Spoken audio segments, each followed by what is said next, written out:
Hey, this is Craig Inzana. In this video, we're going to talk about how to make a YouTube thumbnail for free that looks great. Let's jump over to Canva to do this video.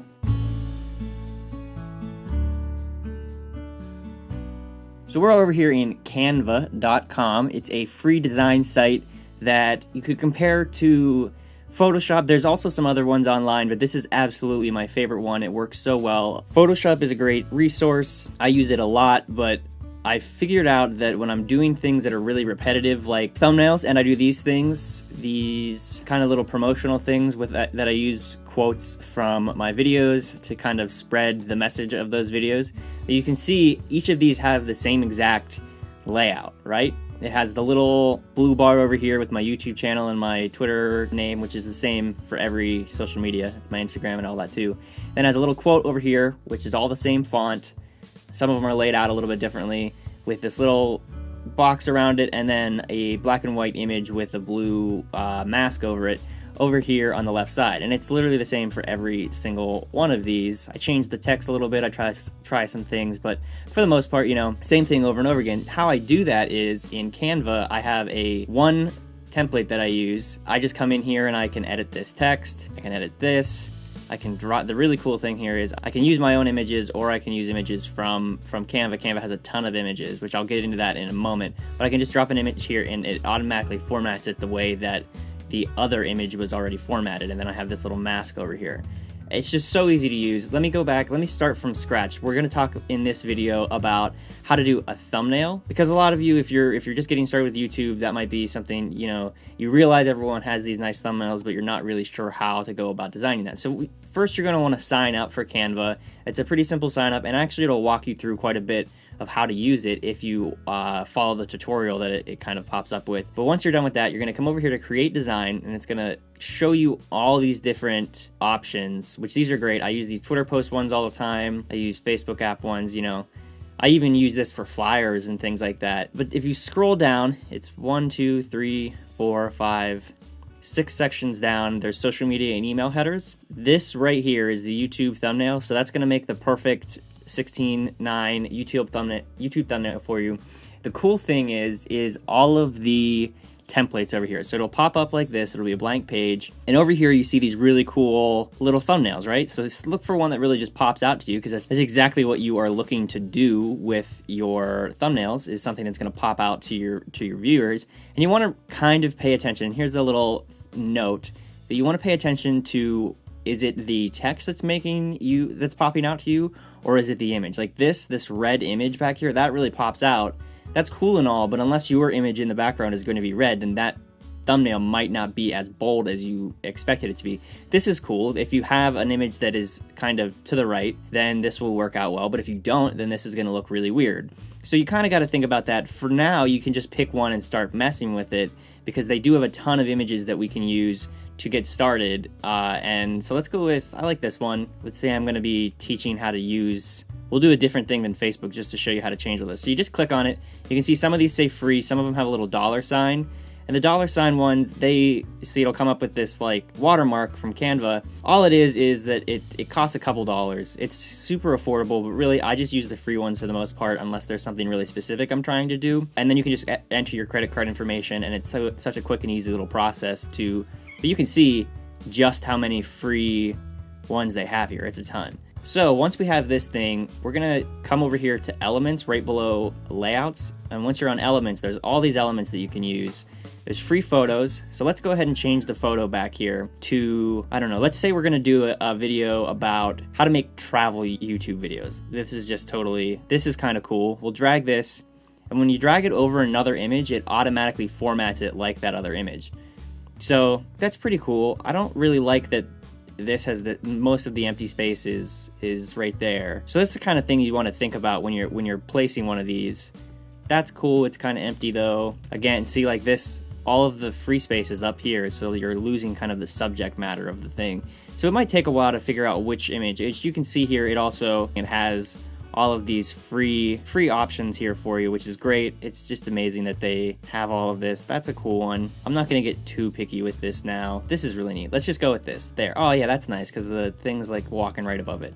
So there you go. You can switch the image, and what you can do here is kind of change color, which if you press Control Z or Command Z on a Mac, you can undo things, or up here you can press undo or redo. What I want to check out here though is filters. This is just kind of like in Instagram, how there's all those filters that you can mess with. Most of the time I just leave the photos how they are. I do a lot of grayscale stuff. I grayscale it. There's some pretty cool different things here. And even there with the normal image, you can mess with the contrast and the brightness. So you can edit photos just like the simple stuff. There's also some advanced options here which are pretty cool. So you can mess with the tint, you can add a vignette, all that good stuff. We're just gonna leave this normal for right now. You can crop it, which is pretty cool. So it kind of just lets you move that within the area. You can, so basically whenever you drop an image in on top of another image, it crops it to whatever the layout it was using was. So when you do this crop, you can move around. So say it like focused in on this stuff, you could come in here and move this down so that you see more of that. I kind of like that way in the middle though. You can flip it horizontally. So yeah, let's do that. I like that this is over here now. Flip it vertically. I don't know why you would want to do that with this, but you can also change the spacing. Kind of weird to do sometimes, but there might be something you want to do that. You can copy it, which will just create another version of it. If you press delete on your keyboard, it'll delete that, but it'll leave you with a layout thing, so you have to press delete again on that. And arrange is interesting. You want to pay attention to this because this is how you really get the 3D effects that you do within the design. You can move things forward and move them backwards. It's really simple, but important to know. You can also adjust the transparency, which the background's black, so this is just going to black, but it would go to whatever's beneath it. So that's the photos. With grids here, this is where those little layouts came in, where if you drop an image in, it's gonna crop it to this type of shape. So let's go ahead and try that just to give you an idea of what that looks like. So once we have the grid, we can go back to the photos, and we're just gonna drop in a different one, just these first ones here, just so you can see how this automatically, this is how you kind of get these cool shapes and stuff, is with these grids. Like I said, when you delete it, that's why this comes up, is because it's the grid underneath. So you can get rid of that grid if you want, but you're not gonna use that one. Frames is kind of the same thing, except there's some really cool different frames here. But anyway, when you're gonna do a YouTube thumbnail, what you really wanna focus on is having kind of a background image that expresses what the subject is, but then you want the text to be really bold. Let's show you an example here of one of mine. So these are kind of what I do with mine. I like to use my face, and I like to use faces in general, even if it's not my face, because people seem to be attracted to faces, especially when they're on YouTube. They're looking for people, they want to see people, they want to feel like they're talking to somebody. So I use my face. I kind of use that blue effect to keep some consistency across the images, and then I just use these kind of white boxes in the text over it, and I kind of keep that consistent across the board. I adjust it slowly, but you know, that way if someone is looking at one of my videos and they see in the sidebar there's other videos that I've made, it's relatively consistent. So if you were going to do this, you might want to keep to this style of like this little drop down banner and this shape that comes across here, which the easy thing to do about that is you can just, once you are done with this, it will save this, and when you keep coming back, you can just come back and change the text. You can move stuff around, you can make it as different as you want, but really it'll be there for you to just continue to change each time. In shapes, so this is where we get like this triangle down here, which you can mess with. They have this triangle stretching way out to the sides. Oh, they have a square. But yeah, so you can mess around with those. There's all kinds of shapes here.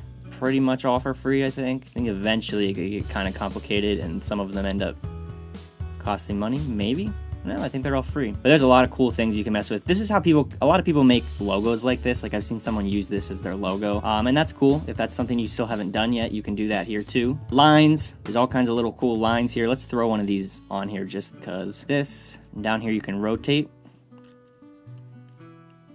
And back, and let's change that to the same color. There, that's kind of cool. So you can add shapes together and stuff to make different shapes there. Illustrations is really cool. I use these a lot. There's all kinds of illustrations in here, and you can mix and match these things. Try to stay consistent. Like if you use this and then you want to use like this, those look very different. But if you use this, and then those kind of look consistent. It's all about kind of building a consistent style. And that's the whole thing with thumbnails in general, is building a consistent style. So when people see your thumbnail, they know, oh, that's one of Craig Inzana's videos, that's one of Roberto Blake's videos, that's whatever. Here in the icons thing, this is where we're gonna see if they have a YouTube banner. And there's just so many options here. And like I said, you can mix and match these things. So let's just do this instead of trying to find a banner. Show you how to mix these things together. And it's just crazy because like here, so once you click on this, up here it has document colors and it gives you some options here, but you can add any color you want. But let's just change both of these to the, actually let's change them to the red. And that's the interesting thing too, it'll pick up on other colors that are in the image and give you those options so they're matched exactly. So now we're just gonna kind of drag this over that. So that's not the exact same red now that I'm looking at it. If I really wanted to make this perfect, I would go in and try to make that red the exact same red. That's a little better. I'm not going to worry about that right now because it's so close that if you were looking at this as a thumbnail, you would not notice that that's two different colors, and you're definitely not going to notice that this over here are different colors than that thing up there. So once you click on the text, you can just start editing it. If it starts doing this, you can drag the sides over and everything. So this is, if you've used Photoshop, you'll probably pick this up super quickly. If not, then you'll also pick this up pretty quickly. I guarantee it. It's gonna get a little frustrating sometimes just with trying, like say I'm trying to click on this little squiggly line and I click on this and it's gonna come up with that. The key is just, if it's in your way, just move it out of the way and click on the thing you need to and then move it back later. And it's cool because this has a lot of snapping. It'll snap things in place to make them look good. So that'll really help you out. Once you have that template done, so let's do one quick thing. I really like doing this in here is I take a shape, take a square and drop it in here, make it the size of the image here. And then I'm gonna do the red that we used earlier, and I'm going to just make the transparency just below so I can see this text, and then I'm gonna bring it back.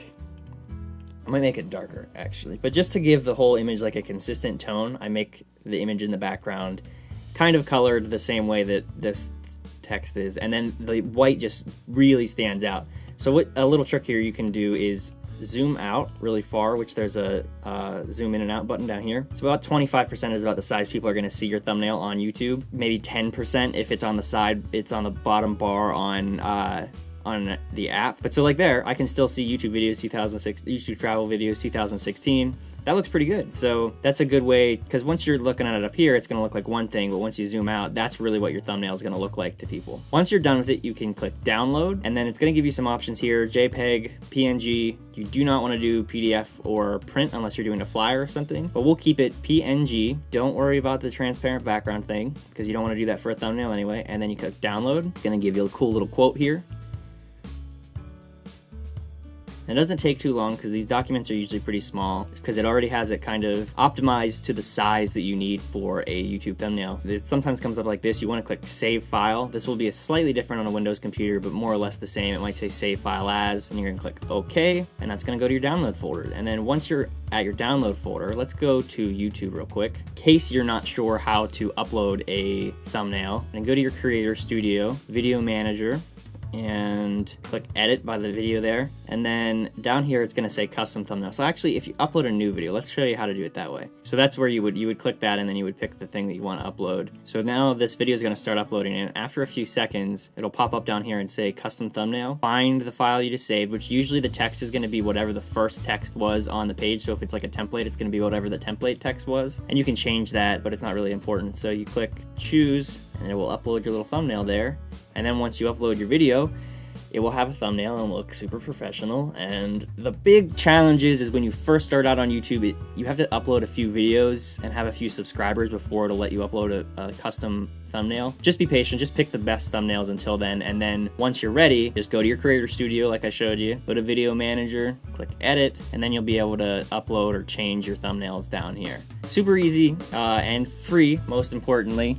So I hope that is helpful. This is canva.com. You can, this is where you can edit the title, so we could do boom. And then when you go back to Canva, if it does this, don't leave yet. Stay on page. You can go over here to file and save in case it didn't already save. Once it says all changes saved it there, you can go back to Canva, and there you go. And that'll be right here. It takes a second to generate a preview, but when you go back to it, it'll be all ready for you to customize and make your next YouTube thumbnail that will look consistent with the ones you've already created. I hope this was helpful to you. If it was, I am going to have plenty more videos like this. Let me know down in the comments below what you need help with, and go ahead and hit that subscribe button if you have not already. And remember to keep creating and create more every day. Thank you for watching. This was Craig. Those are my cats fighting. See you next time.